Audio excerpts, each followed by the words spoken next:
magandang hapon. Ayan, oh. Bagong presentation namin. Ang dami. Kinuha namin nandun sa bubong. Inulog na lang isa-isa. Kasi ang taas hindi kayang abutin. Ayan, oh. 8 sisiw. Galing naman itong inahin na to. Galing mo, ha. Nakabuo ka ng 8.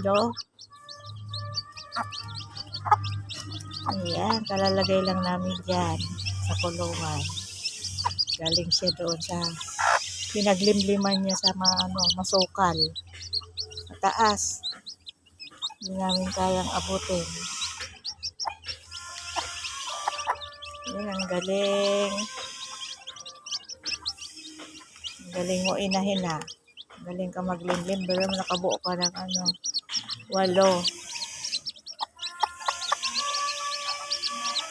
Ayan po.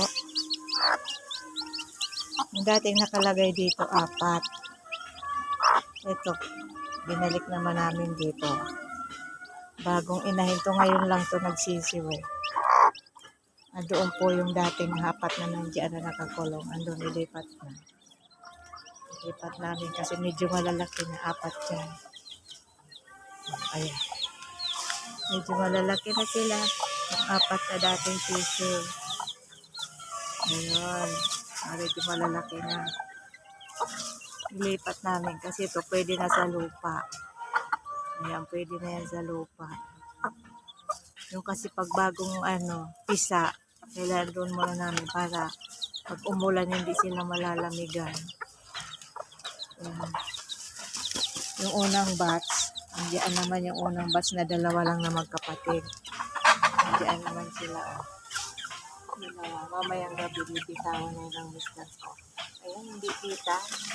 Andiyan 2 yan. 2 bulik. Ito puro ding bulik. Pero 4 siya. Galing. Tuwan-tuwa yung inahin, no? Magkakaykay na siya sa lupa. Ang galing, no? Nakakatuwa, may alagang mga manok. Yan ang stress reliever ko, mga manok sa pusa. Ayan. Yung mga babae, nakabitaw lang. Pero yung mga lalaki namin, nakatali lang siya. Diyan yung isa. Ayun. Yung ilaga. Tapos yung nandun yung 2 nakakulong. Tapos yung isa doon. 4 dyan na lalaki. Nakatali lang sila dyan. Ayan, balikan natin guys yung aking inahin ulit. Nawala. Ito pala, meron pang isang lalaki nakabitaw dito. Ayan, yan yung nag-mimic sa kanila. Ayan. Manok yung asawa ko. Hello! Opo.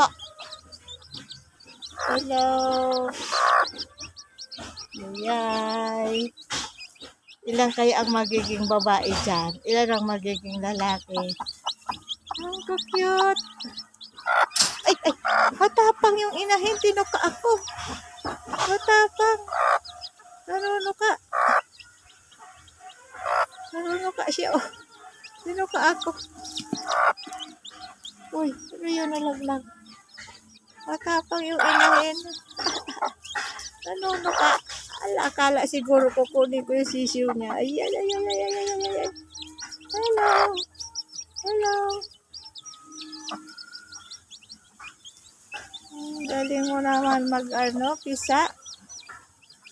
8 yung napisa mo, nakakatuwa. Lalaki na, oh. Yan, 1 day old dyan ang mga sisiw na yan. 8 ang galing. Kaya pala naririnig ko kanina ang ingay-ingay. Nandun sa ibabaw ng bubong ng kubo-kubo. Nandun sila. Hindi ko naman kayang kunin. Pagdating ng asawa ko, ay sinabi ko, tulong kaming 2.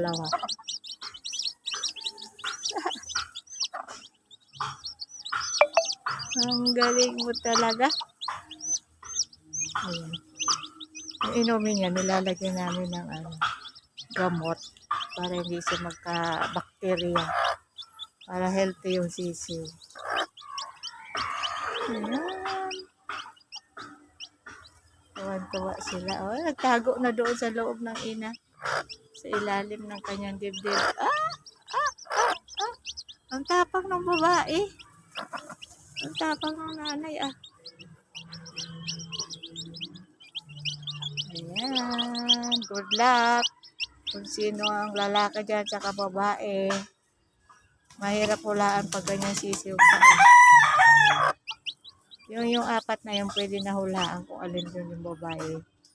Saka yung lalaki. Yung mga babae, yan, magawang inahin at saka pang tatay. Pag wala na kaming mga ulam, ayan, nahuli ko.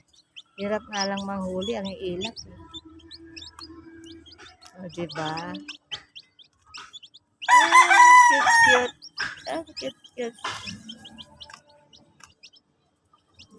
Nakatingin naman yung tatay niya. Oh. Nakatingin naman yung tandang.